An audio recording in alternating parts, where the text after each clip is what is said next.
अभी कुछ बच्चे ज्वाइन कर रहे हैं। Okay, so welcome all of you to physics class 11th।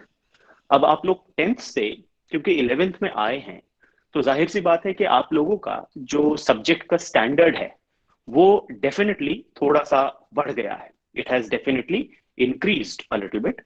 अब आपका स्टैंडर्ड थोड़ा सा बढ़ जाएगा, और इसीलिए अब आप लोगों को ध्यान रखना है कि अब हमारी पढ़ाई का जो लेबर हमको करना है वो भी थोड़ा सा आपको बढ़ाना पड़ेगा। क्योंकि अगर आप ऐसा नहीं करेंगे तो आप अपने किसी भी सब्जेक्ट के साथ, फिजिक्स ही नहीं बल्कि ये सब सब्जेक्ट्स पर एप्लीकेबल है, आपको अपना लेबर, अपना जो वर्क है उसको थोड़ा बढ़ाना पड़ेगा। अदरवाइज आप लोग अब कोप अप नहीं कर पाओगे, क्योंकि सिलेबस ज्यादा है और काफी मोटी मोटी किताबें हैं। तो इसमें डरने की कोई बात नहीं है। हम सब टीचर्स आपके साथ हैं, मैं भी आपके साथ हूं, और फिजिक्स को आसान बनाना ही मेरा काम है।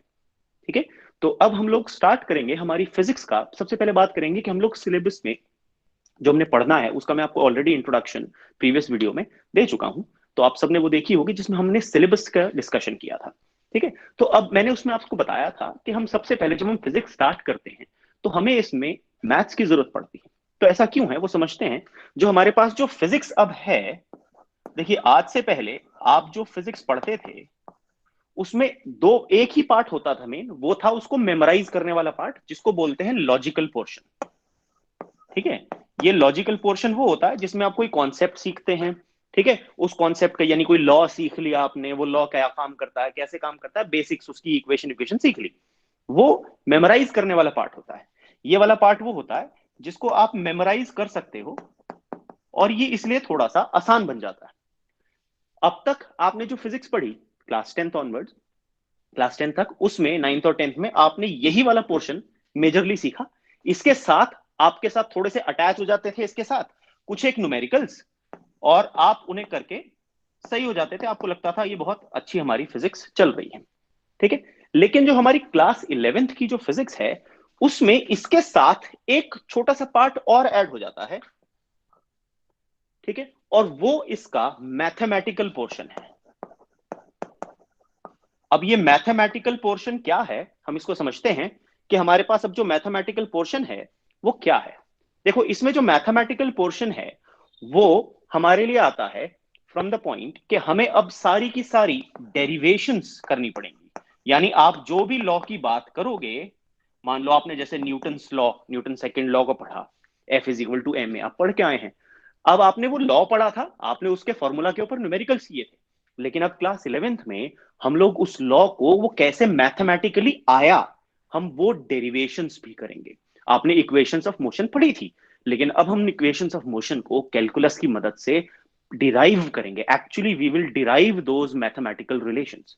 तो वो जो मैथमेटिकल पोर्शन हमारा आता है ये, अब क्योंकि आप अभी क्लास 11th में आए हो और आपको तो अपनी क्लास 10th तक की ही मैथ्स आती है, उससे एडवांस्ड मैथ जो हमको चाहिए वो अभी आपने पढ़ी नहीं, क्योंकि आप तो अभी अभी क्लास 11th में आए हो, और फिजिक्स में मैं उसे इस्तेमाल कराऊंगा। तो बेसिकली होगा क्या, ऐसा करने की वजह से जो हमारी जो फिजिक्स होती है वो वीक हो जाएगी, क्योंकि आपको सही से समझ ही नहीं आएगा जो आप करना चाह रहे हो, जो आप पढ़ रहे हो वो आपको समझ नहीं आएगा। तो इसी चीज को हेल्प करने के लिए हम मैथमेटिकल टूल्स पढ़ते हैं, या basics of physics, basics of mathematics पढ़ते हैं, जो कि हमारी मैथमेटिकल पोर्शन ऑफ फिजिक्स में मदद करता है। ठीक है, तो आज की जो हमारी बिगिनिंग क्लास है वो हम उसी बेसिक्स ऑफ मैथमेटिक्स को पढ़ेंगे, और इसमें आपको जाहिर सी बात है बहुत मजा आएगा। उसका कारण यह है क्योंकि अब जो मैं मैथ्स आपको पढ़ाऊंगा ये फिजिक्स में किस तरह से इन्वॉल्व होती है, फिजिक्स में इसकी जरूरत कहां पर और किस तरह से पड़ती है, मैं एग्जाम्पल्स के साथ आपको ये चीज सिखाने वाला। ठीक है, तो अब हम लोग स्टार्ट करते हैं हमारा mathematics, basic mathematics that you will require in physics. ठीक है, ये पोर्शन बहुत इंपॉर्टेंट है, खास तौर पर जो मेडिकल वाले बच्चे हैं, जो आगे चल करके नीट के एग्जाम देंगे या जिन्होंने पीसीबी लिया है, उन बच्चों के लिए ये एक्सट्रीमली इंपॉर्टेंट पोर्शन है। उसका कारण ये है कि ये वाला पोर्शन, आप लोग तो बायो बायो वाले बच्चे तो मैथ्स कहीं और पढ़ेंगे ही नहीं, तो ये पोर्शन ही उनको आगे कॉम्पिटिशन्स तक में मदद करेगा। और इवन जो जेई में बच्चे बैठेंगे और इवन आपके जो मैथ्स की स्टडी होगी, मैं जो आपको पढ़ाऊंगा ये आपको उसमें मदद करेगा। अब ये जो मैथमेटिकल टूल्स हैं हम इसको दो पार्ट में पढ़ेंगे। ठीक है, जो हमारा इस बार का सेक्शन है, अब हम देखते हैं इसमें कौन कौन से हमने मैथमेटिकल टूल्स पढ़ने हैं और फिर हम उनको किस किस तरह से पढ़ेंगे। ठीक है, तो हमारा जो आज का कोर्स ओवरव्यू है, पहले हम लोग कोर्स ओवरव्यू देखते हैं क्या है।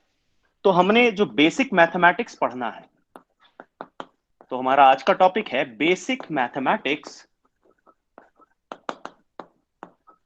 In physics. ठीक है, आप लोग प्लीज अभी जब हम लोग कुछ क्वेश्चन साथ साथ करेंगे तो प्लीज एक पेन और कॉपी अपने पास रखिएगा, क्योंकि जो क्वेश्चंस मैं डिस्कस करूंगा आपको सिर्फ वो क्वेश्चंस ही सॉल्व करने होंगे, दैट्स इट। बाकी जो चीज मैं बोलूंगा और जो डेफिनेशंस बताऊंगा उस सब के पीडीएफ नोट्स आपको व्हाट्सएप पर सेंड कर दिए जाएंगे आपके पास। ठीक है, तो उसकी चिंता करने की जरूरत नहीं है आपको। आपको ऑडियो, आपको वीडियो का लिंक, आपको पीडीएफ सब कुछ अवेलेबल होगा, उसकी चिंता ना करें आप लोग। आप लोग सिर्फ पेन और कॉपी लेकर के रखें, जहां पर जो जो चीजें मैं आपको, जहां पर मुझे आपका इन्वॉल्वमेंट चाहिए होगा उसके लिए मैं आपको इसमें बोलूंगा। Got it? तो बेसिक मैथमेटिक्स में हम लोग सबसे पहले एलजेब्रा सीखेंगे। अब ये एलजेब्रा आपको आता जरूर है, बहुत सारे बच्चे इसको पढ़ के आए हैं, ऑलमोस्ट सभी लोग इसको पढ़ के आए हैं, लेकिन हम एक बार फिर से इसके कॉन्सेप्ट को रिवाइव करेंगे और एक्चुअल में देखेंगे कि फिजिक्स में एलजेब्रा किस तरह से इस्तेमाल होता है। ठीक है, एलजेब्रा के बाद हम लोग बात करेंगे, अब जो हमारा मेन सेक्शन है इसमें हम लोग एलजेब्रा सीखेंगे, ट्रिग्नोमेट्री सीखेंगे, ठीक है, और कोऑर्डिनेट ज्योमेट्री सीखेंगे।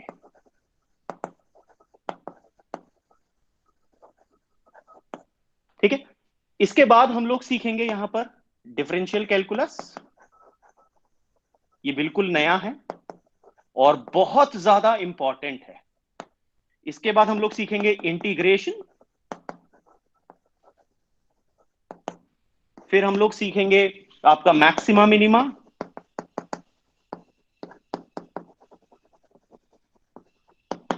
और फिर सीखेंगे लॉगरिथम। ये सब वो टूल्स हैं जिनकी जरूरत हमको फिजिक्स में पड़ती है।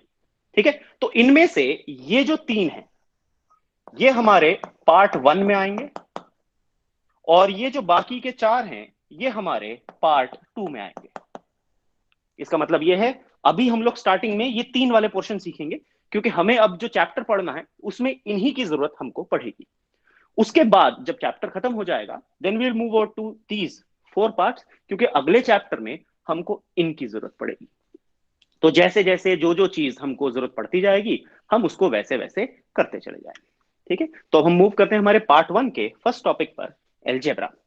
ठीक है, तो एलजेब्रा में Excuse me, sir. यस बेटा। Sir, some students are messaging you that your screen is not available.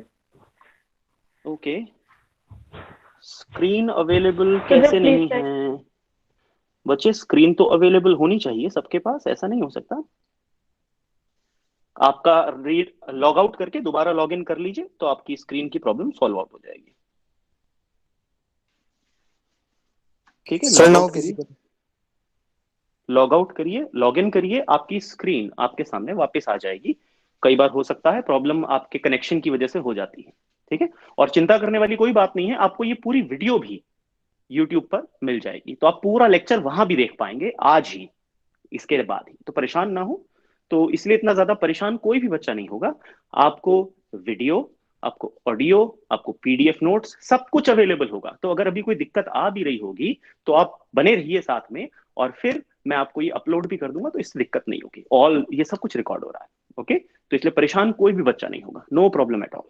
ठीक है, तो अब हम लोग सबसे पहले मूव करते हैं हमारे एलजेब्रा के पोर्शन में। इसमें सबसे पहले बात आती है इक्वेशन की। इक्वेशन क्या होती है? What is an equation? Equation एक रिलेशन है बिटवीन वेरिएबल्स। जो इक्वेशन होती है वो एक रिलेशन होता है बिटवीन वेरिएबल्स। जो वेरिएबल्स होते हैं उनके बीच में रिलेशन, उसी को हम बोलते हैं इक्वेशन। अब इक्वेशन लीनियर होती है जिसमें एक वेरिएबल, अब इक्वेशंस के साथ एक चीज ध्यान में रखनी है, आपके पास नंबर ऑफ इक्वेशंस जितना होगा उतने ही नंबर ऑफ वेरिएबल्स आप सॉल्व कर सकते हैं। इसका अर्थ क्या है? इसका मतलब ये है, अगर मेरे पास एक इक्वेशन है एक वेरिएबल की, तो मैं उस एक वेरिएबल को ही सॉल्व कर सकता हूं उस एक इक्वेशन से। अगर मेरे पास दो इक्वेशंस हैं तो मैं दो वेरिएबल्स की वैल्यू उन इक्वेशन से निकाल सकता हूं। अगर तीन इक्वेशंस हैं तो मैं तीन वेरिएबल्स को, अननोन वेरिएबल्स को सॉल्व कर सकता हूं। लेकिन अगर दो वेरिएबल्स हैं और एक इक्वेशन है, तब उससे मैं उसको सॉल्व नहीं कर सकता। Got it? तो ये आपको ध्यान रखना है कि हम जब सॉल्व करेंगे इक्वेशंस को, तो हम number of variables number of equations के बराबर होता है। ठीक है? अब हम इसमें इक्वेशंस में हम जो सीखेंगे वो कहलाती है क्वाड्रेटिक इक्वेशन। ये तो था इक्वेशन क्या होता है और नंबर ऑफ वेरिएबल्स और इक्वेशंस कैसे रिलेट होते हैं। हमने जो अब पढ़ना है वो है क्वाड्रेटिक इक्वेशन। और आप सभी बच्चे ये ऑलरेडी पढ़ के आ चुके हैं प्रीवियस क्लास में।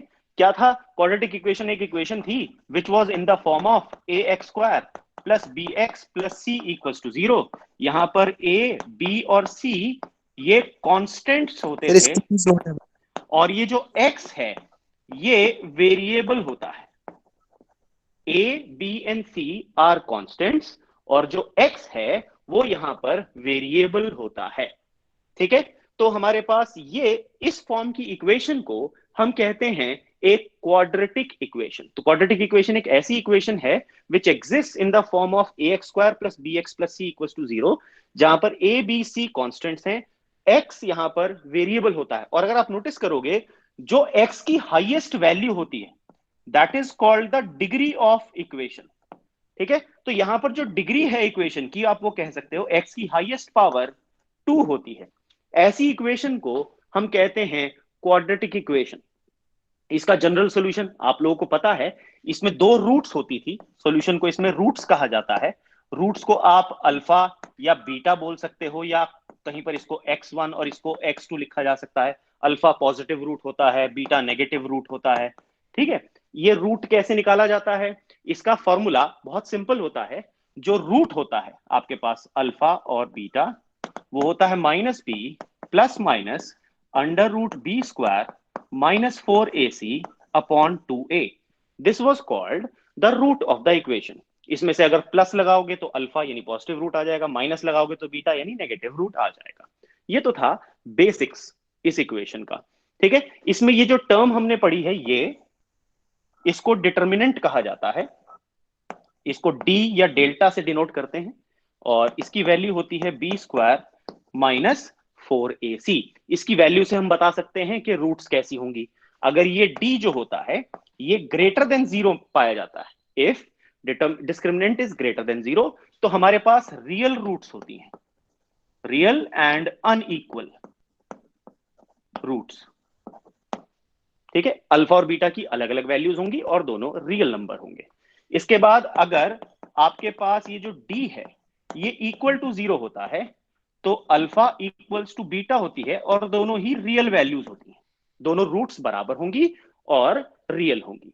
और अगर कहीं आपके पास ये डिस्क्रिमिनेंट लेस देन जीरो हो जाता है, तो आपके पास अनरियल रूट्स आती हैं, यानी इमेजिनरी रूट्स आती हैं इसमें।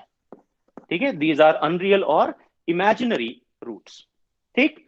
ये बेसिक्स सब आपने पढ़ा हुआ है, एक बार सिर्फ रिवाइज कर रहे हैं। उसके बाद मैं इसका एप्लीकेशन सिखाऊंगा, वहां से आपको मजा आना शुरू हो जाएगा। कैसे? अब इसमें क्या था, इसमें एक रिलेशन भी था आपके पास कि अगर आप अल्फा प्लस बीटा करते हो, यानी जो सम ऑफ रूट्स होता है वो माइनस बी अपॉन ए के बराबर होता था, और जो अल्फा इंटू बीटा यानी प्रोडक्ट ऑफ रूट्स वो सी अपॉन ए के बराबर होता है।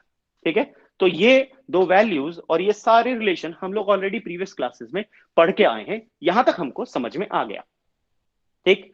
तो अब सवाल ये उठता है कि सर हम तो ये ऑलरेडी पढ़ के आ चुके हैं, 10th तक हमने ये सब पढ़ लिया, आप ये फिजिक्स में क्यों पढ़ा रहे हो भाई हमको? मैं बताता हूं क्यों पढ़ा रहा हूं मैं ये फिजिक्स में।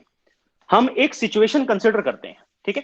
बड़ी मजेदार सी सिचुएशन है, और इसको समझना, देखो किस तरह से ये सिंपल सा कॉन्सेप्ट जो हमने सीखा ये फिजिक्स में किस तरह से अप्लाई होगा, और आप इससे कैसे एक न्यूमेरिकल सॉल्व कर पाओगे, देखो तुरंत। ठीक? तो ये याद रखना है कि क्वाड्रेटिक इक्वेशन में हम तब यूज करते हैं जब हमारे वेरिएबल के दो आंसर्स पॉसिबल हो। आपको याद है अल्फा और बीटा दो रूट्स थी, दैट मींस एक्स के दो आंसर्स पॉसिबल थे, x1 या x2 या अल्फा या beta, which ever way you can call it. ठीक है? अब एक कंडीशन लेते हैं, एक सिचुएशन देखते हैं हम। ये एक बिल्डिंग है, और आप इसकी छत पर खड़े हो, ठीक है, और मैं यहां से एक बॉल को ऊपर उछालता हूं और ये बॉल ऊपर जाती है,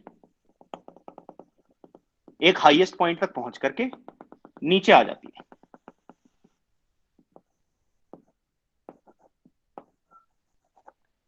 ठीक है, और मैं खड़ा, ये आप खड़े हो यहां पर हाइट h पर, बिल्डिंग की ऊंचाई पर, छत पर खड़े हो, हाइट h पर आप खड़े हो। अब आपसे सवाल ये पूछा गया, आप समय की, टाइम की वो वैल्यू बताओ जब ये बॉल h हाइट पर थी। क्वेश्चन क्या है, टाइम की value, find t when ball was at height h। ठीक है जी, ये आपसे क्वेश्चन पूछा गया, ये आपको बताना है टाइम की वो वैल्यू जब ये बॉल हाइट h पर थी। फिजिक्स का सवाल है, बॉल का मोशन इसमें गिवन है, ठीक है। अब नोटिस करो, Excuse me, sir. ये जो h हाइट है, हाँ जी बेटा, Sir, I cannot see you. The white screen is appearing. बेटा you have to I've log out and log in. I think आपके नेटवर्क में कोई प्रॉब्लम sir, होगा, I तभी I ऐसे have होता है। done that multiple times. बच्चे अब इसके लिए बताओ मैं क्या कर सकता हूँ, how can I help you in that. आप इसकी वीडियो देख लेना, तभी ऑडियो पे बने रहो, can check the video later on, ये कर सकता हूँ मैं आपके लिए, इसीलिए मैं वीडियो भी रिकॉर्ड कर रहा हूँ। Okay, All right, sir. हाँ। अब देखो, अब हमारे पास क्या है, यहां पर हमें बताना है कि ये जो पर्सन है, ये बॉल जो है h हाइट पर, इस पर्सन की हाइट पर कब कब होगी वो समय बताना है। तो पहले अगर आप नोटिस करो, ये बॉल जब जा रही है, ये हाइट h हो गई पर्सन की, ठीक है, तो जाते समय बॉल यहां पर हाइट h पर थी, लेकिन बॉल वापस आते समय भी तो थी हाइट h पर। तो यहां पर देखो टाइम की कितनी वैल्यूज आ गई मेरे पास, दो वैल्यूज आ गई टाइम की ऐसे क्वेश्चन में। और अगर दो वैल्यूज किसी भी एक वेरिएबल, वेरिएबल एक है टाइम, लेकिन उसकी वैल्यूज मेरे पास कितनी आ रही हैं, दो, जाते समय और आते समय, दोनों समय पर जो बॉडी है वो इस हाइट पर अवेलेबल होगी, यहां पर मिलेगी। इसका मतलब अब ये जो टाइम है, इसकी दो वैल्यूज, दो पॉसिबल वैल्यूज हैं, तो मैं इसको सिंपल इक्वेशन से सॉल्व नहीं कर सकता, उसके लिए मुझे यूज करनी पड़ेगी क्वाड्रेटिक इक्वेशन, ठीक है। अब इसको देखो कैसे समझें। अब आपने इक्वेशंस ऑफ मोशन पढ़ी थी, पहली थी v is equal to U plus A T, दूसरी थी s is equal to U T plus half A T square, और तीसरी थी v square minus U square equals to A S. हम सब इनके साथ फेमिलियर हैं, 9th में पढ़ के आए हैं हम लोग, ठीक है।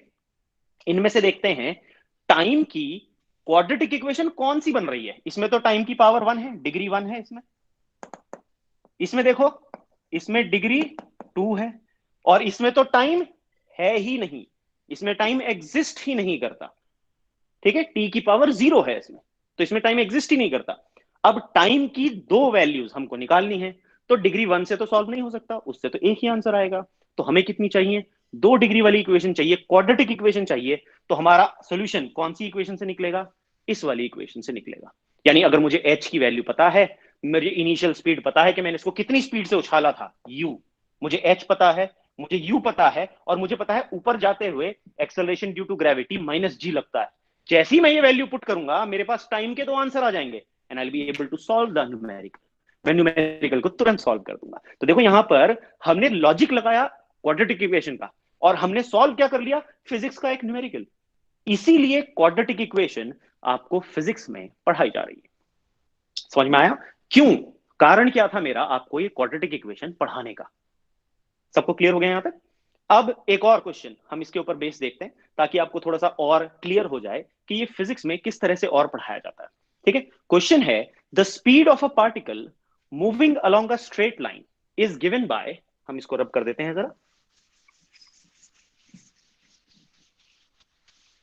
ठीक है। आपको क्वेश्चन गिवन है, the speed of a particle moving in a straight line, Sidhi line में चलता हुआ एक पार्टिकल है, उसकी स्पीड की इक्वेशन गिवन है T square plus 3t minus 4। ये आपको टाइम की इक्वेशन गिवन, वेलोसिटी की इक्वेशन गिवन है। यहां पर वेलोसिटी मीटर पर सेकंड में गिवन है, और ये जो टाइम है ये आपको सेकंड्स में गिवन है इस क्वेश्चन में, ठीक है। आपको टाइम की वो वैल्यू पता लगानी है जहां पर ये पार्टिकल मोमेंटरी रेस्ट पर होगा। You have to find the value of time for which the particle will be at momentary rest.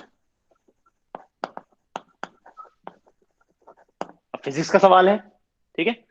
अब देखो टाइम मोमेंटरी, जब बॉडी जो है मोमेंटरी रेस्ट पर होगी, खासियत क्या है? अगर मैं आपसे पूछूं रेस्ट पर जो बॉडी की वेलोसिटी होती है वो कितनी होती है? वो भैया जीरो होती है। Body is not moving at all, तो उसकी वेलोसिटी कितनी हो जाएगी? जीरो हो जाएगी, ठीक है। तो अब अगर मैं इसको यहां जीरो रख दूं तो ध्यान से देखो मेरे पास ये इक्वेशन कुछ इस तरह से ट्रांसफॉर्म हो जाएगी। क्या है ये? What is this? This is a quadratic equation. और क्वाड्रेटिक इक्वेशन के कितने सॉल्यूशंस पॉसिबल हैं? दो। तो टाइम की ऐसी दो वैल्यूज मेरे पास आएंगी जहां पर मैं इसको सॉल्व कर पाऊंगा।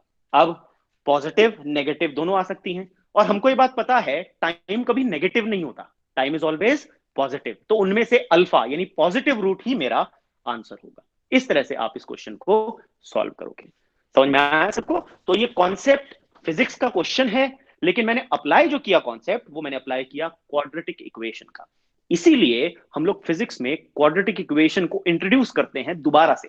और अब मैंने आपको बताया कि वो क्वाड्रेटिक इक्वेशन जिसको आप केवल एक इक्वेशन की फॉर्म में लाइंस का ग्राफ और ये सब प्लॉट करते आए थे, अब एक्चुअली में हमने उसका फिजिक्स में एप्लीकेशन सीखा। मजा आया सबको? तो जाहिर सी बात है आपको सबको समझ में आ गया होगा ये कॉन्सेप्ट क्या है, ठीक है। इसके बाद अब हम लोग मूव करेंगे हमारे नेक्स्ट टॉपिक पर। इनसे रिलेटेड जो क्वेश्चंस, ये सारे क्वेश्चंस आपको नोट्स में मिल जाएंगे, और मैं ये चाहूंगा कि आप सब बच्चे इन क्वेश्चंस को पीडीएफ में, आपके पास जो नोट्स आएंगे, आप इनको अपनी कॉपी में सॉल्व करेंगे। Got it? सबको एक चीज ध्यान रखनी है, वो ये कि आप सबको अपनी कॉपी रेडी रखनी है, अपने नोट्स बनाने हैं। जो मैं आपको नोट्स पीडीएफ में भेजूंगा, आप सबको वो नोट्स कॉपी भी करने हैं अपने पास लिखना जरूर है, क्योंकि muscle memory helps you to remember.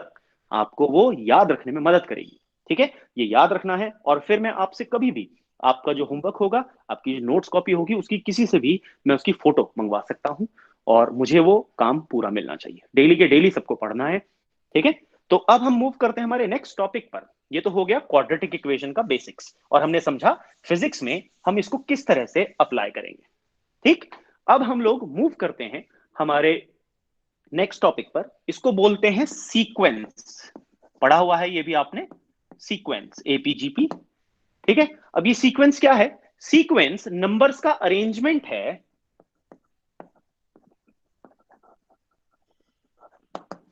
Sequence number का अरेंजमेंट होती है।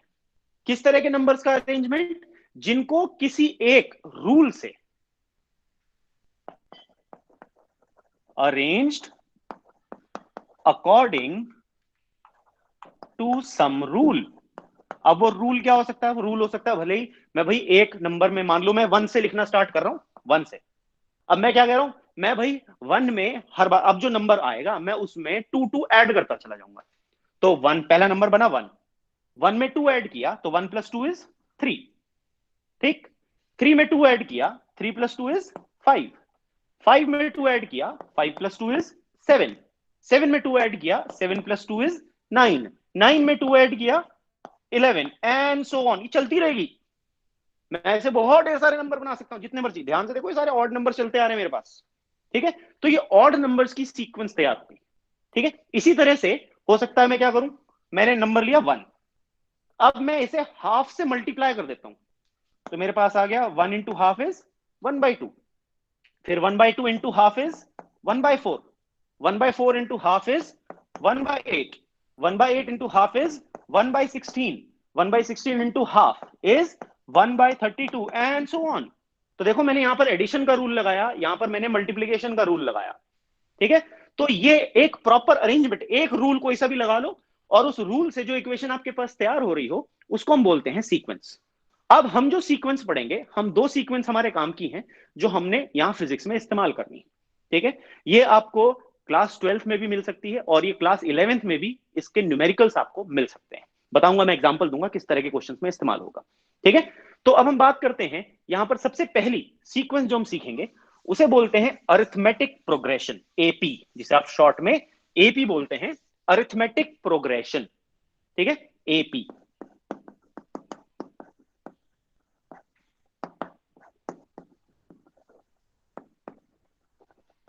जिसे शॉर्ट में एपी कहा जाता है, अरिथमेटिक प्रोग्रेशन। अब ये एपी की खासियत क्या होती है, वो जो मैंने पहले एग्जांपल दिया था, जिसमें आप कोई एक नंबर लो और उसमें कुछ ऐड करो, एक फिक्स नंबर ऐड करते जाओ, प्लस भी हो सकता है, माइनस भी हो सकता है, वो नंबर हमें अगला नंबर दे दे। जैसे 1 में 2 ऐड किया 3, 3 में 2 ऐड किया 5, 5 में 2 ऐड किया 7, 7 में 2 ऐड किया 9 एंड सो ऑन। तो यहां पर मेरे पास हर दो सक्सेसिव नंबर्स के बीच में जो डिफरेंस होता है वो कितना है, 2। इसको बोलते हैं कॉमन डिफरेंस। क्या बोलते हैं इसको, कॉमन डिफरेंस कहते हैं हम इसको। ठीक है, तो ऐसी सीरीज को हम कहते हैं एपी, अरिथमेटिक प्रोग्रेशन। अगर इस डिफरेंस को मैं डी से डिनोट करूं और ये जो मेरी पहली टर्म है इसको मैं ए से डिनोट करूं, तो मेरे पास इक्वेशन बन जाती है। पहली टर्म तो थी ए, फिर ए में मैंने डी ऐड किया तो ए प्लस डी, फिर इसमें 2 और ऐड किया तो डी 2 बार हो गया, ए प्लस 2d, फिर 3 बार ऐड किया a प्लस 3d। ऐसे चलते चलते मेरे पास आ गया a plus n minus 1d, क्योंकि अगर n टर्म्स हैं तो पहली टर्म में मैंने d ऐड नहीं किया था, इसलिए n माइनस 1d। ये इसकी जनरल फॉर्म हो गई, इसे बोलते हैं arithmetic progression. This is called arithmetic progression.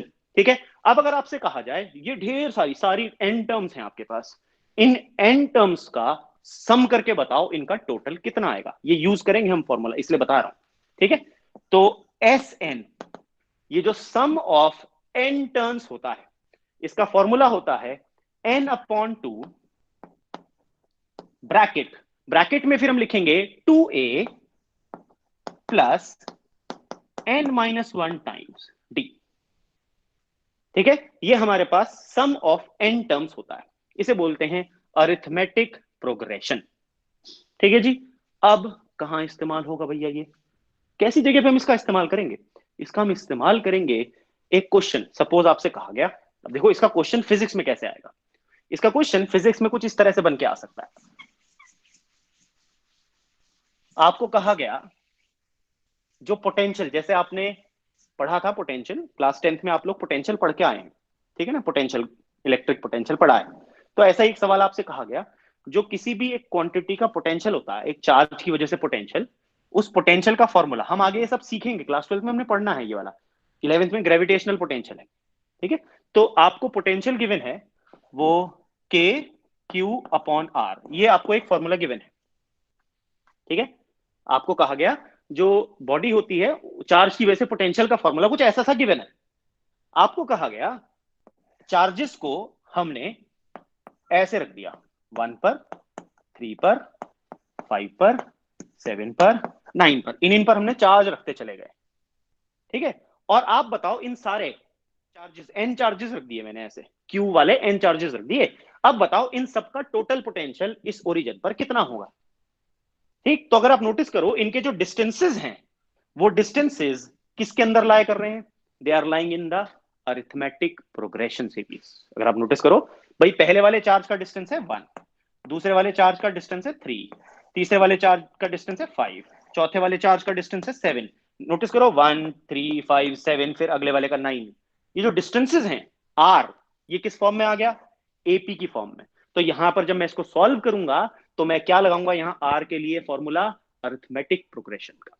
इस तरह से हम एक्चुअली में एपी को फिजिक्स में इस्तेमाल करेंगे, तो इसीलिए ये आपको पढ़ाया जा रहा है, there is a reason why you are being taught this. ठीक है, तो अब इसके बाद जो हमारी दूसरी, देखो मैं आपको ये बेसिक्स बता रहा हूं क्योंकि हमने ये बेसिक्स ही पढ़नी है। फिजिक्स में हम लोग डिटेल मैथ्स में नहीं जाएंगे, हम सिर्फ वो पढ़ रहे हैं जितना हमारे काम का है, शॉर्ट में, बहुत ज्यादा डिटेल में नहीं करना है हमको। डिटेल के लिए मैथ्स की किताब आपके पास है, आप उसमें पढ़ोगे मैथ्स में डिटेल, वो मैथ्स के पेपर में आएगा। फिजिक्स में मैं आपको उतनी मैथ्स पढ़ा रहा हूं जितनी हमारे काम की है। भैया हमारे बायो वाले बच्चों को भी तो ध्यान रखना है, रखना, परेशान हो जाएंगे वो बेचारे। ठीक है, तो अब हम लोग बात करते हैं नेक्स्ट सीरीज की, जिसे बोलते हैं हम ज्योमेट्रिक प्रोग्रेशन।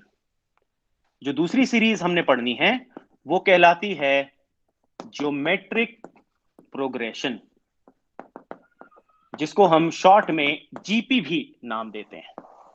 ठीक है, जीपी, ज्योमेट्रिक प्रोग्रेशन। अब ये ज्योमेट्रिक प्रोग्रेशन क्या है भैया? ज्योमेट्रिक प्रोग्रेशन हमारा दूसरा वाला एग्जांपल था। दूसरा वाला एग्जांपल क्या था? मैंने कहा था मैंने 1 से स्टार्ट किया और मैं हर बार इसे हाफ से मल्टीप्लाई करता हूं, तो अगला नंबर आएगा 1 इंटू हाफ इज हाफ, फिर आएगा हाफ इंटू हाफ 1/4, फिर आएगा 1/4 into half 1/8, 1/8 into half 1/16 and so on.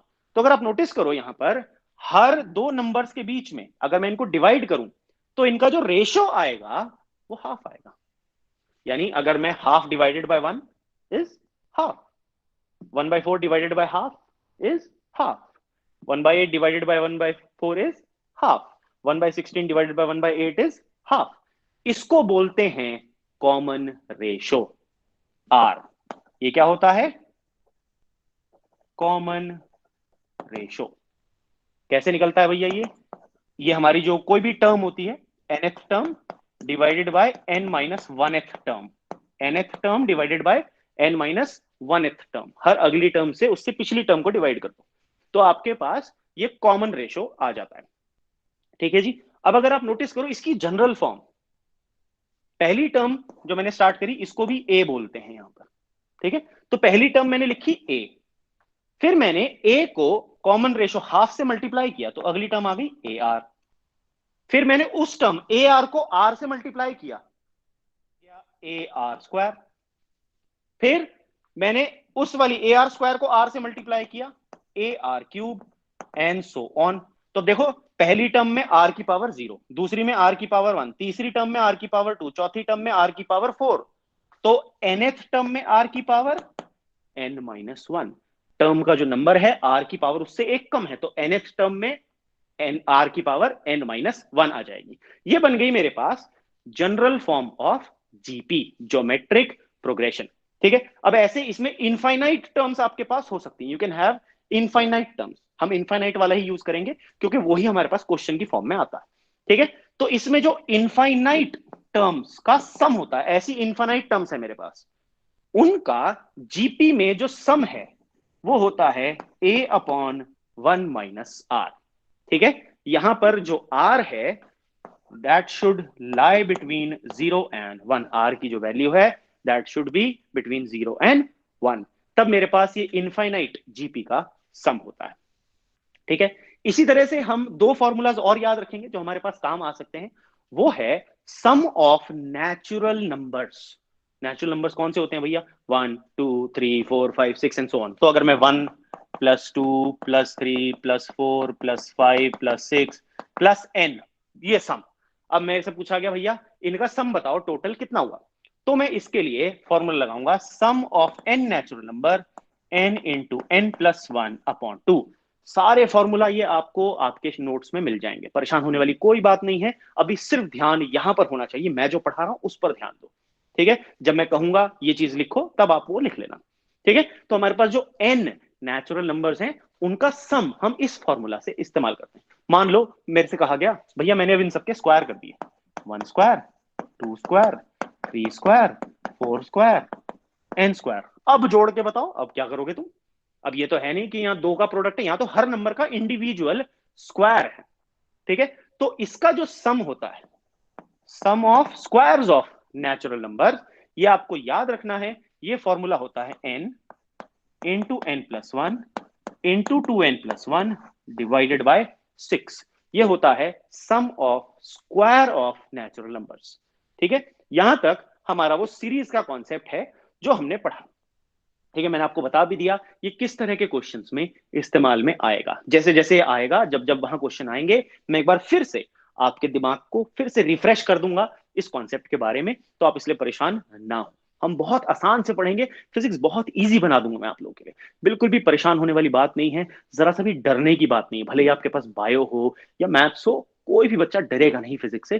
Physics बहुत आसान, बड़ा मजेदार सब्जेक्ट है।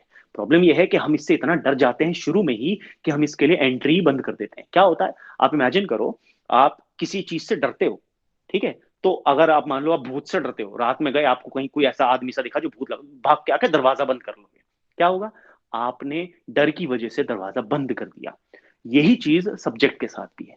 आप फिजिक्स से इतना डर जाते हो, शुरू में इतना डर बना देते हैं, आपके लिए हवा बना देते हैं फिजिक्स को, कि क्या होता है, आप अपने दिमाग के दरवाजे बंद कर देते हो।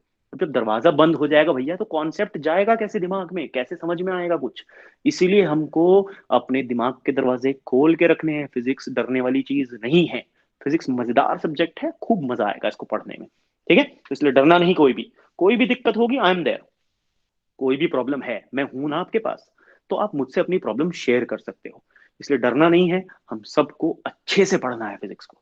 हमें अपने अपने स्कूल्स में टॉपर्स बनना है। We have to become the toppers of our school. इसलिए परेशान होने की जरूरत नहीं है। फिजिक्स मजेदार है, खूब मजा आएगा पढ़ने में इसको। Got it. अब हम मूव करते हैं हमारे नेक्स्ट टॉपिक की तरफ, और ये आपने नहीं पढ़ा होगा, ये थोड़ा सा नया टॉपिक है। ठीक है, इसको ध्यान दे करके समझेंगे। ठीक है, इसको बोलते हैं बाइनोमियल एक्सपेंशन या बाइनोमियल थ्योरम।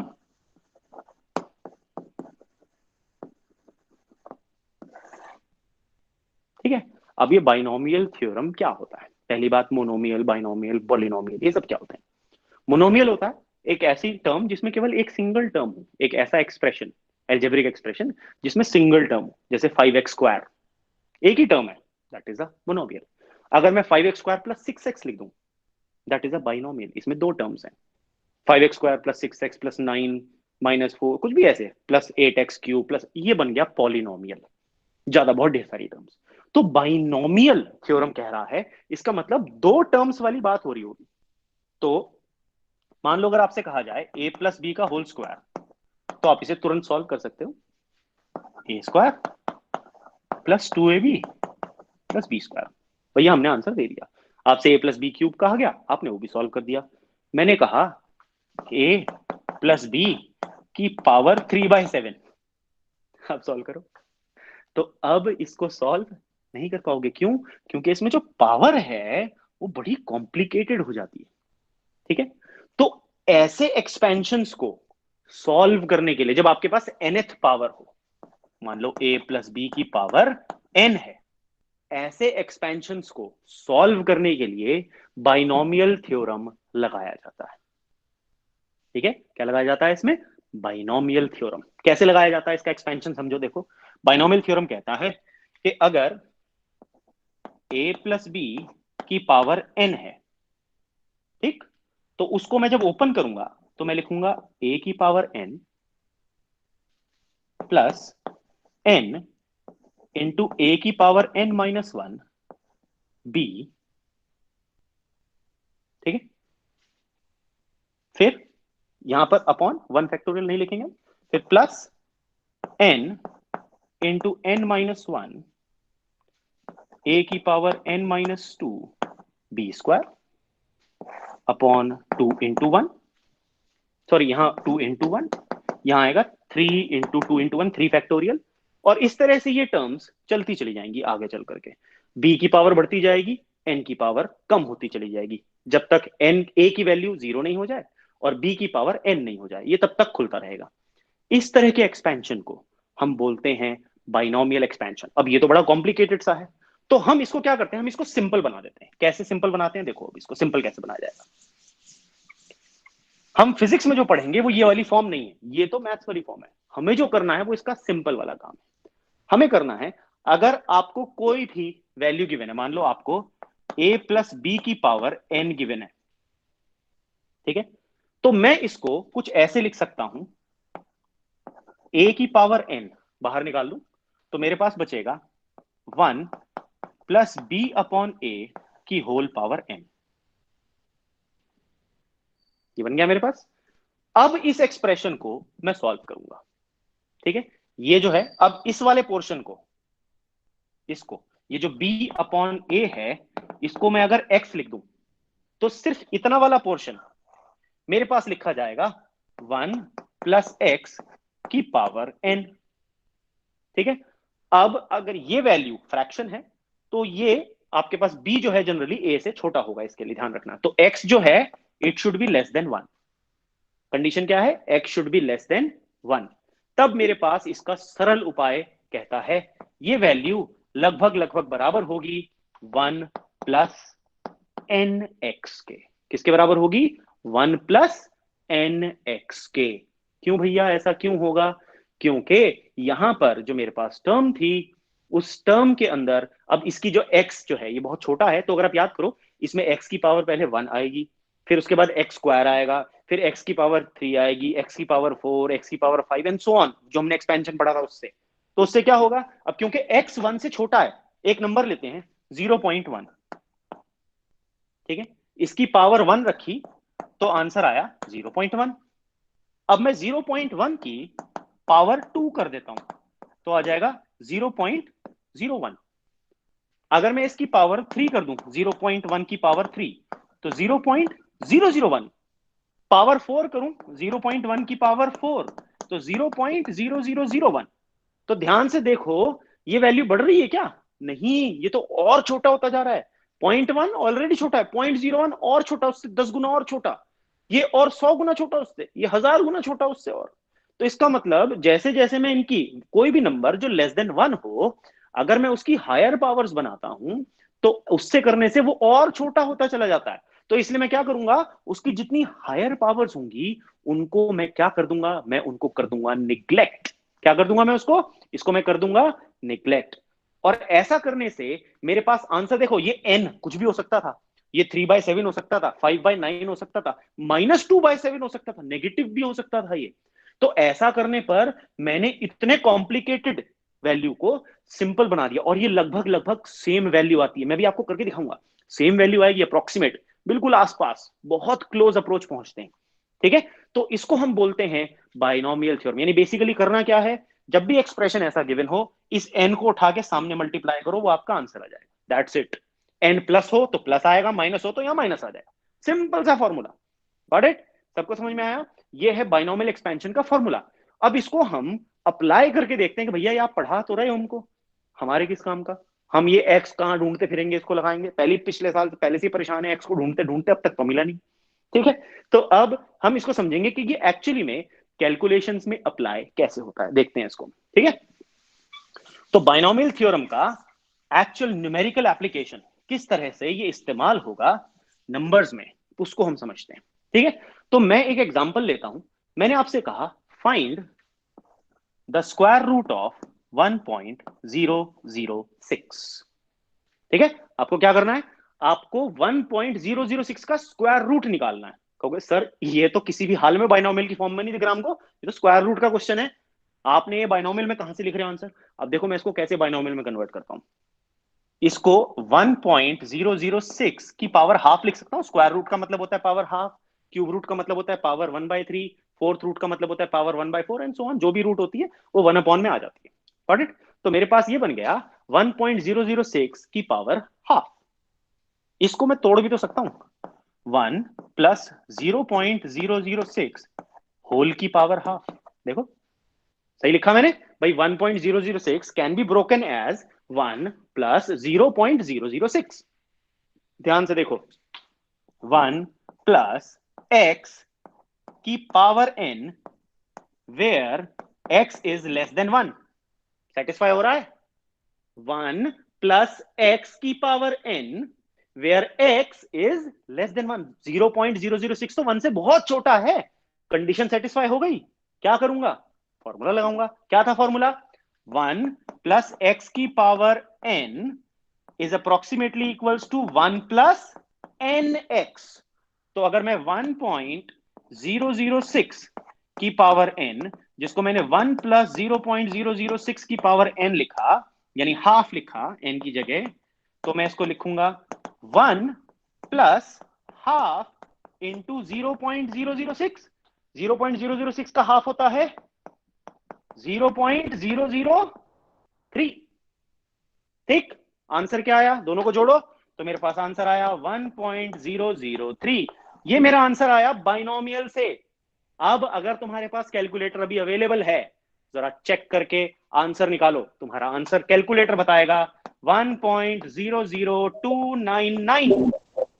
कैलकुलेटर से चेक करो, आंसर आएगा 1.00299। राउंड ऑफ करो जरा इसको, 29 को, क्या बन जाएगा? 3 बन जाएगा, नहीं बन जाएगा? तो हम देखो डेसिमल की 3 डिजिट तक सही आ गए, बिल्कुल। Got it? Close approximation. इस तरह से ये बाइनोमियल, देखो स्क्वायर रूट निकालना कितना आसान बना दिया बाइनोमियल ने। आप अप्रोक्सीमेट आंसर तक पहुंच गए बिल्कुल, 1.00299 इसका करेक्ट आंसर है, और हमारा आंसर है 1.003, डेसिमल की 3 प्लेस तक पहुंच गए हम। और क्लोज अप्रोक्सीमेशन, अगर आप इसको राउंड ऑफ करने को कहा जाए तो 299 को राउंड ऑफ करके क्या लिखोगे भैया, 3 ही तो लिखोगे, तो हम बिल्कुल सही आंसर पर पहुंच जाते हैं, क्लोज अप्रोक्सीमेशन पर। इस तरह से आप बाइनोमियल थ्योरम को एक्चुअली में इस्तेमाल कर सकते हो। एक और एग्जांपल देखो, ठीक है, आई होप यहां तक सबको समझ में आ गया। एक और एग्जांपल देखते हैं बाइनोमियल का, ठीक है, एक और क्वेश्चन कर लेते हैं ताकि आपको थोड़ा अच्छे से मजा आने लग जाए थोड़ा सा। देखो 0.999, अब कहा गया भैया इसकी स्क्वायर रूट निकाल करके बताओ। मजा आ रहा है, देखो कितना आसान सा क्वेश्चन है, इसकी स्क्वायर रूट। तो देखो मैं इसको लिख सकता हूं 0.999 की पावर हाफ, ठीक है। अब ये प्लस वाला तो सिस्टम नहीं लग रहा, लेकिन अगर मैं 1 में से इसको माइनस करूं तो मैं इसको लिख सकता हूं कुछ ऐसे, 1 माइनस 0.001 की पावर हाफ। देखो ध्यान से, ऐसे लिख सकता हूं कि नहीं लिख सकता हूं, बन गई कोई वैल्यू। 1 में से अगर मैं 0.001 माइनस करूं तो 0.999 नहीं आता मेरे पास, बन गया। अब 1 माइनस एक्स, देखो ये बन गया 1 माइनस एक्स की पावर n, तो n को मल्टीप्लाई तो करना है, प्लस हो या माइनस हो, बात तो वही है। तो मैं क्या लिखूंगा, 1 minus N X, 1 minus N X, क्योंकि ये x जो है 1 से बहुत छोटा है, तो बाइनोमियल की कंडीशन हमारी सेटिस्फाई हो गई। अब जरा वैल्यू रखो, तो देखो आपके पास 0.999 की पावर हाफ, जिसको आपने लिखा 1 माइनस 0.001 की पावर हाफ, साथ साथ सॉल्व करो इसको, तो आपके पास आएगा 1 minus N X, 1 minus half into 0.001, तो ये आ जाएगा 1 माइनस 0.0005, 0005 आ जाएगा आपके पास, ठीक है। अब इसमें से माइनस करो, आपके पास क्या आएगा, आपके पास आएगा 0.99995, ये स्क्वायर रूट है इसका 0.99995 हमारे बाइनोमियल के हिसाब से। अब अगर तुम कैलकुलेटर से इसको चेक करोगे, कैलकुलेटर से चेक करोगे तो तुम्हारा आंसर आएगा 0.9999499। देखो 49, राउंड ऑफ करना जरा, राउंड ऑफ करके क्या आ रहा है, 5 आ रहा, नहीं आ रहा, तो हमारा आंसर क्लोज अप्रोक्सीमेशन तक बिल्कुल सटीक आ जाता है। इस तरह से बाइनोमियल, देखो काम कितना आसान कर दिया, इसे अगर तुम स्क्वायर रूट से निकालते कितना झमेला था, और क्योंकि तुमने बाइनोमियल सीख लिया तो ये चुटकी का काम हो गया, कितना मजेदार, कितना आसान हो गया काम करना।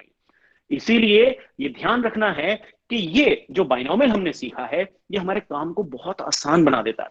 ये तो मैथ्स वाली बात थी, सर आप तो फिजिक्स में पढ़ा रहे हो ये हमको, फिजिक्स में चलो हमने कैलकुलेशन में इस्तेमाल कर लिया, लेकिन भैया ये फिजिक्स में हम क्यों पढ़ रहे हैं, ये हम कैलकुलेशन नॉर्मल तरीके से भी तो कर सकते थे। मैं कहूंगा हाँ भाई कर सकते थे, कोई प्रॉब्लम नहीं है, लेकिन मैं फिजिक्स में इसको ऐसी कुछ जगहों पर लगा के दिखाऊंगा जहां पर उसके बिना आप काम ही नहीं कर सकते, आंसर ही नहीं निकाल सकते।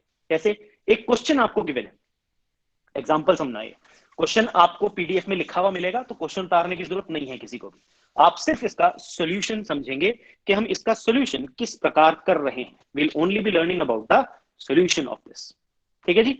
तो अब इसका सॉल्यूशन क्या है समझो इसको। देखो हमें क्वेश्चन गिवन है एक्सेलरेशन, आप ग्रेविटी क्लास 9th में पढ़ के आए हो, सबको याद है ग्रेविटी आपने क्लास 9th में पढ़ा था, ठीक है। तो अब सॉल्यूशन, अब क्वेश्चन आपको उसी gravity, acceleration due to gravity के ऊपर गिवन है। आपको कहा गया जो acceleration due to gravity at a height होता है उसका फॉर्मूला ये है, gr² upon r plus h का होल स्क्वायर। जब बॉडी हाइट h पर थी वहां पर एक्सेलरेशन ड्यू टू ग्रेविटी का फॉर्मूला ये गिवन है, आपको क्वेश्चन है ये, ठीक है।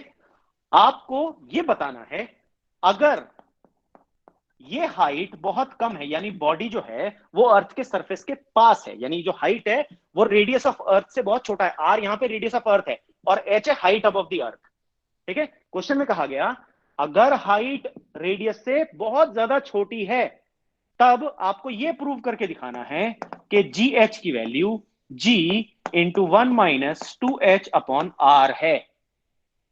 इससे ये बनाना है, कंडीशन ये गिवन है, ठीक है। तो देखते हैं इससे ये कैसे बन सकता है, बाय यूजिंग सिंपल बाइनोमियल। ये एक्चुअली में डेरिवेशन है, यूनिट 6 ग्रेविटेशन में ये असलियत की डेरिवेशन है, variation of acceleration with height, उसका असली फॉर्मूला है, इसी तरह से डिराइव हुआ है। देखो कैसे डिराइव किया हमने, फिजिक्स में किस तरह से यूज हो रहा है, जो बाइनोमियल मैंने पढ़ाया उसके लिए मैं आपको एग्जांपल दे रहा हूं, ठीक है। तो देखो अब हमें पता है G H is equal to G R square upon R plus H का होल स्क्वायर।